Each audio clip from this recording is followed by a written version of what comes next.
Good day, everybody, and welcome to my react to the opening event of Exilecon, the Exilecon live stream from Friday. And while I watched this live on Friday night, this is when it was for me, I was really exhausted because of my own live stream on the same day, and it was pretty late, so I decided to do a recap of that the day later. And do a react, a theory talk, and maybe some info stuff for everybody who's interested. And I'm gonna split this into multiple parts because the starting the opening event is it was really long. I think it was over 3 hours in total, and I'm gonna try and edit it down as much as I can and save as many seconds as I can. But on the other hand, I think there's some things to talk about. And yeah, so I'm splitting this up into multiple, about 30 minutes videos, I guess, to keep the video length in a reasonable manner. Hopefully that works out. And of course, everybody's welcome to discuss things in the comment section down below.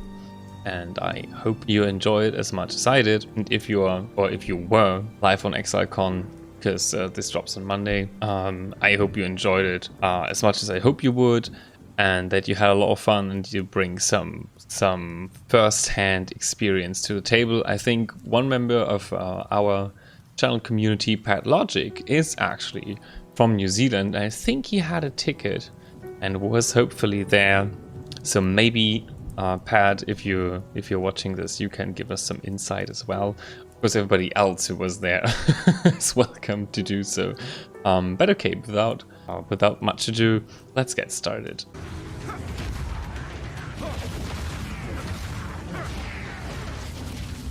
Oh, this was just great when I saw that. Just amazing. Especially the comet. Oh, it's over. Applause! Here he comes! Chris Wilson! Yay! I'm clapping at home. Oh, he looks happy, doesn't he? Hi, I'm Chris Wilson from Hi, Chris Wilson. Games.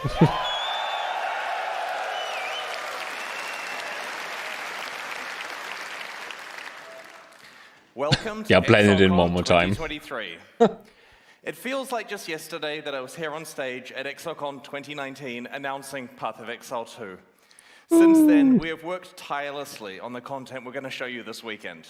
To everyone here in person, thank you so much for coming out to join us. It honestly feels so good to know that people love Path of Exile so much that they fly across the world to come and celebrate it with us in person here. I really hope you have a great trip and make the most of your time in New Zealand. Our last Exilecon was a magical experience, and we've tried to go above and beyond in every way this time. If you're tuning in online to watch the live stream, thanks for joining us also. I wish you could all be with us here, but to ensure you have the full Exilecon experience, we have made sure to include every talk and session as part of the 2-day live stream this weekend. Twitch drops are enabled for the live stream, but if you're here in the audience, you'll automatically get them when you redeem the microtransaction code in your swag bag, so no need to stream it from your phones while you're watching. That would be crazy. You'll also receive the Everybody's streaming it. Exilecon 2023 hideout. We have so much to share with you this weekend, and let's just get right into Path of Exile 2. Wait, what is the hideout? Like I didn't see that. Jonathan I think. Rogers and Mark Roberts, game directors of Path of Exile 2. Woo! Applause!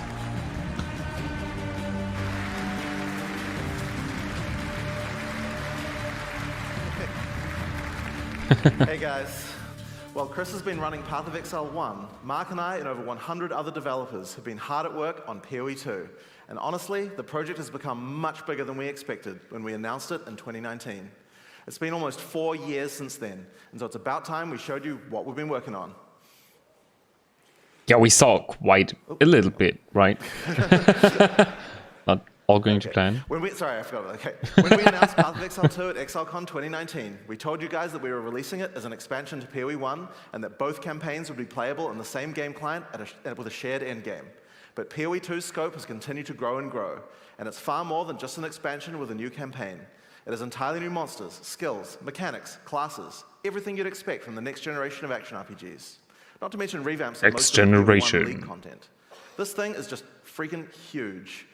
There was a point when we realized that our plan to replace PoE1 with PoE2 would essentially be getting rid of a game that people love for no real reason. So we made a decision. Path of Exile 1 and 2 will be separate with their own mechanics, balance, endgames, and leagues. So when I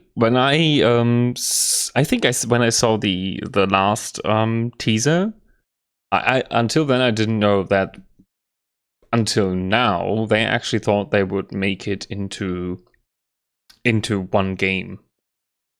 Like you just can choose which campaign you want to play, and I actually couldn't believe it. Because I thought, okay, they're adding a whole new game to an existing game that is already 10 years, more than 10 years of content. That's just crazy.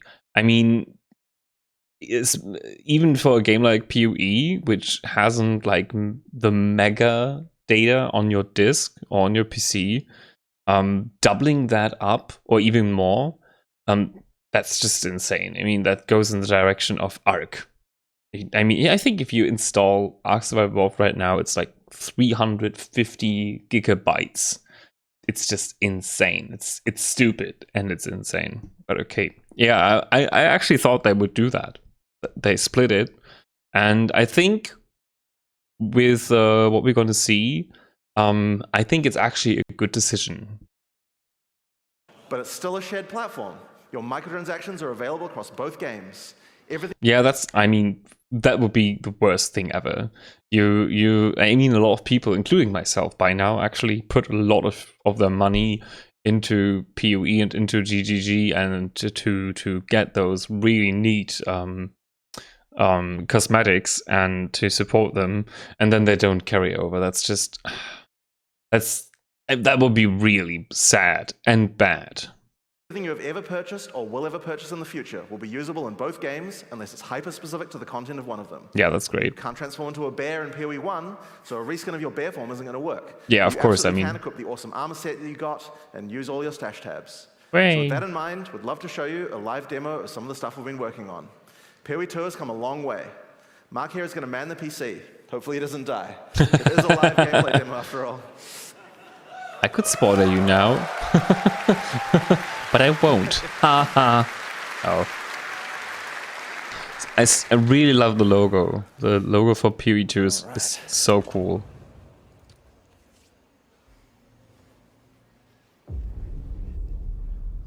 The gods caused all this, you know. It's a really nice cinematic. Destroyed, I traveled, searching for answers. Everywhere I went, the same divine devastation. It Divine must devastation. end. I will end it. And no exile will stop me. We're gonna see about that.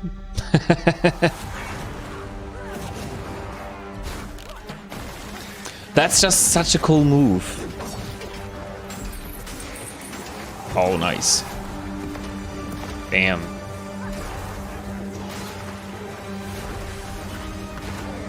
I mean, that's already just great. What we see here in this very short trailer again. It looks amazing, absolutely amazing. Some really cool skills, especially for the spear. And this one that was just great.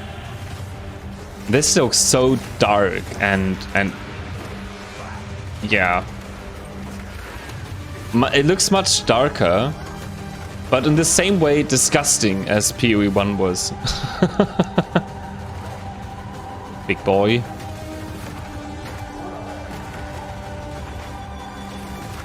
Damn. Great. Just great.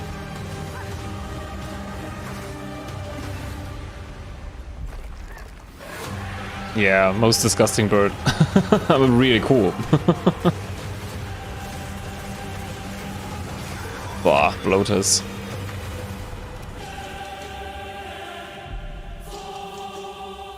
Oh man, it looks amazing. Looks really amazing.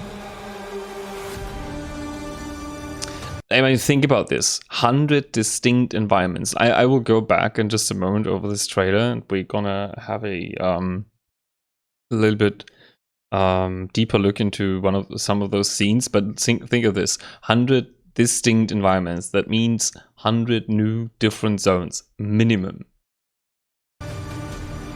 600 monsters. That's just great. Way more variety. 100 bosses. That is one boss per zone. Minimum. At least. I mean, that's great. That's just really, really great. It adds so much more diversity to the whole system, and I hope this will feel less repetitive than PoE actually feels, because, yeah, okay, but a whole new passive skill tree, I think that's a great opportunity. Way more ascendancy classes, a lot of new active skills. Yeah, it's much more. This world will be reborn. Pretty sure that is supposed to be Innocence, seriously. Pretty sure about that one. No matter the cost. Here we go again. The corrupted mirror of Kalandra. Looks so badass. So badass.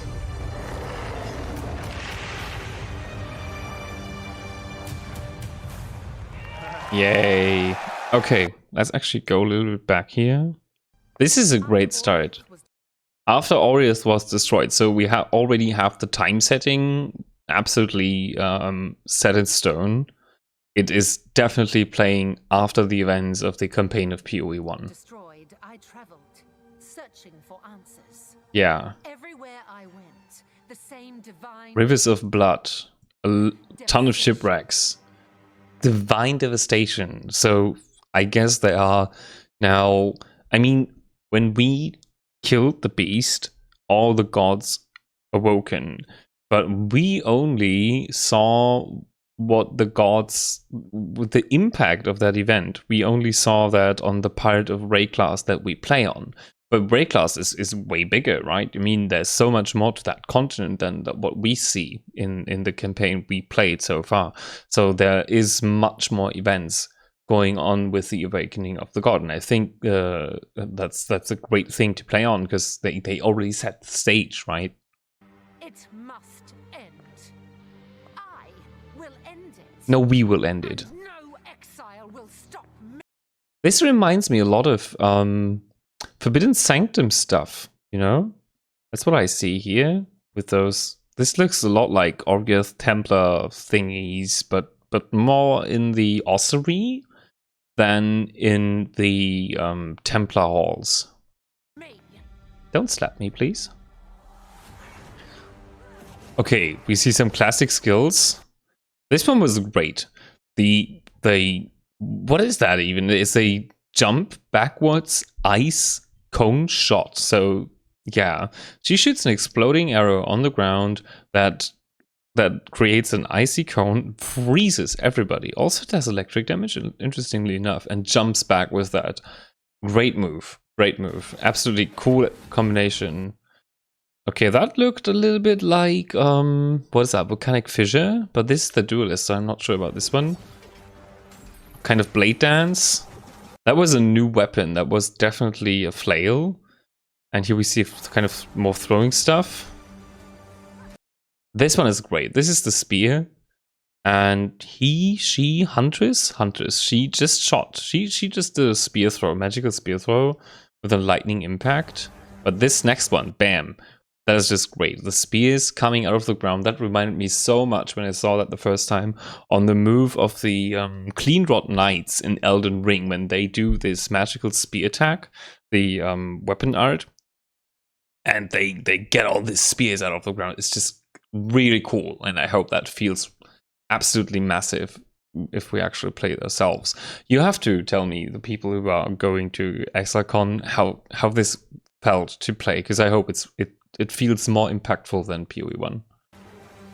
Like PoE. Yeah, this is stuff that we saw. That was seriously, that was a shotgun. Darn. So hard to scroll this because it's so long. Here, this is like a shotgun crossbow. I mean, it's a crossbow to start with, but also as a shotgun. And this druid charge, so good. So good. And that scene with the boss chained down, man, that's a great scene. I hope we actually get cinematics like this in the game, because it gives it so much. It's so much more storytelling if you change the perspective and get really close and go. You know what I mean. You absolutely know what I mean. That is one of the things that Blizzard does, right? It just feels more epic. Way more epic like this. Bam, then the fight starts. I had to think about Demon Souls when, when I saw that one. The bone walls in this one, just great. And those are all different bosses. I really like that. Because that was one of my what I thought when playing PoE, playing the Atlas, that most bosses were recycled. Like multiple times recycled, 3 to 4 times actually from the campaign, until you get to the big bosses. Then they're new. This looks so good. Okay. 3 is set in the ruins of the Vaal civilization, which fell thousands of years ago. Jungle has taken over their former once great cities, and we'll Again, be Vaal. using one of the 6 new character classes called Really the Monk. cool. In PoE 1, we had 1 character class for each of the combinations of strength, dexterity, and intelligence. When looking at the design of PoE 2, though, we realized that many of the new skills that we were trying to design just didn't really fit thematically with the existing classes that we have. Being a spellcaster with a bear form makes sense for Strength Int, but it just doesn't really sound like something a Templar would do. We realized that since we had new mechanics for every attribute combination, it actually made sense to design a new character class to explore the new themes. In PoE 2, every attribute combination has 2 classes associated with it. Strength Int has the Templar. So overall, what you can see here, and I think that's great, is much more combination, combining multiple skills that don't have like long cooldowns, or you know, he could maybe use every of that skill like we do in PoE 1, like the auto hit. You just do that skill. We pump it up to like millions. 1,000,000% power up. And then you just go with that, and then you have all your auras, or I don't know, your minions or whatever, right? And your dash and maybe a guard skill, right? And then you just put out the damage. And what this demo shows, and it's really cool, is that they're going more into and I think that was interesting, more of the Diablo playstyle, what we have now in Diablo 4 and what you had in Diablo 3 as well, that and what the Ruthless mode in PoE felt like. You have multiple skills and you combine them in ensemble of attacks into like a tactic which you use to attack and put down enemies, grind through. I think that actually it looks it looks much more tactical on one side, but it also looks very impactful when they do those combos in just a few moments. Druid. On dexterity, you have the ranger or the more spear-focused huntress, and on dex int, you have the shadow and the monk, which Mark is playing here. Each class has its own 3 ascendancies that let you further specialize the class in a way that only that class has access to, but they both start at the same location on the passive tree. The quest rewards you are offered on the 2 variants are tailored to the class, but of course, this is PoE. You can still mix and match anything to your heart's content. Yeah, if they would cut that out, that would be stupid. It wouldn't be PoE anymore if you couldn't just have all the options. I mean, if you would lock them in those classes, yeah, it just wouldn't be part of Exile, right? So that would have been a bad decision. Really bad decision.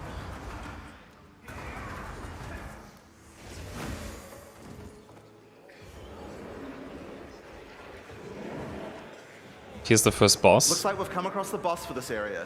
In PoE 2, every area of the campaign contains a boss of at least this difficulty. Really cool. That's over 100 bosses to fight as you make your way through the campaign. I hope they're really and they different. all have unique mechanics. Yeah, that sounds like they will be more or less unique. I mean, you always see things that are very similar from boss to boss, and you see some copy paste ideas somewhere, or just more or less remodeling. I As think you've been that would be watching some Mark fine. fighting here, you probably noticed that melee combat in PoE 2 is a very different feel than before. We've done a lot of things to add mobility to combat. Practically every melee skill in PoE 2 has some kind of movement built into it. Great The idea. monk in particular is a melee fighter who specializes in mobility over brute strength. Also, see him dodge rolling all the time. I think that's great. Especially for melee, I think that was a great idea for repositioning. Woo! So, as Monkeys. Mark's been playing, you might have noticed these blue markers over enemies. Mark is a skill equipped called Killing Palm. Whenever an enemy has a blue indicator over it, it means that the monster has low enough life to cull with. I actually thought that was some maybe shock, but it's actually like the monk mechanics in Diablo 3, where you have that what was that, exploding palm thing, and then you can do like a combo. But they're doing a lot of combos later, so just wanted to put that out. Successfully executing the cull will give you a power charge. This is an important skill for the monk, since many of his skills interact with power charges. One of the great things about this skill is that it has a built-in dash forward, which makes it much easier to target the skill right at the point where you need it. We've done a huge amount of work in PoE 2 to make using skills like this feel satisfying. They look great. If you're accidentally targeting slightly off the monster, the skill will automatically lock on to the cullable target, and it will even do a small amount of pathfinding around obstacles. We really want to make sure that when you've got an opportunity to use the skill, nothing is going to get in your way. Once you have some power charges, you're going to need some skills to power up. A great follow-up is Falling Thunder. Falling Thunder without a power charge just creates a relatively small lightning AoE in front of you.